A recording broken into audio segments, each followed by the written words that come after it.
രണ്ടാൾക്കാരുണ്ട്, രണ്ടുപേരും സ്വർണ്ണക്കട നടത്തിക്കൊണ്ടിരിക്കുക. ഒരു RAD minded ആയിട്ടുള്ള ഒരുത്തനുണ്ട്, ഒരു ഈഗിൾ മൈൻഡഡ് ആയിട്ടുള്ള ഒരുത്തനുണ്ട്.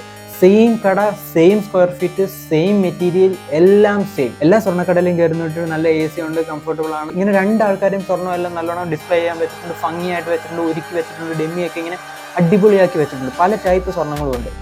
പക്ഷേ നമ്മൾ ഇവരുടെ രണ്ടുപേരെയും കടയിൽ കയറുകയാണെങ്കിൽ ഇതിനകത്ത് ഒരാൾ എന്ത് ചെയ്യുന്നറിയാം? നിങ്ങൾ കയറി വരുമ്പോഴേ നിങ്ങളെ വെൽക്കം ചെയ്യും, ഒരിടത്ത് ഇരിക്കാൻ പറയും. കുറച്ച് സ്റ്റാഫ് നിങ്ങളോട് ആദ്യം ചോദിക്കുന്നത് വേറെ ഒന്നുമല്ല, എന്താണ് മാഡം വേണ്ടത്, കോഫിയോ ടീയോ കൂൾ ഡ്രിങ്കോ എന്താണ് വേണ്ടതെന്നാണ്. അതേ സെയിം ടൈം മറ്റേ കടയിലും നിങ്ങൾ കയറുന്നുണ്ട്.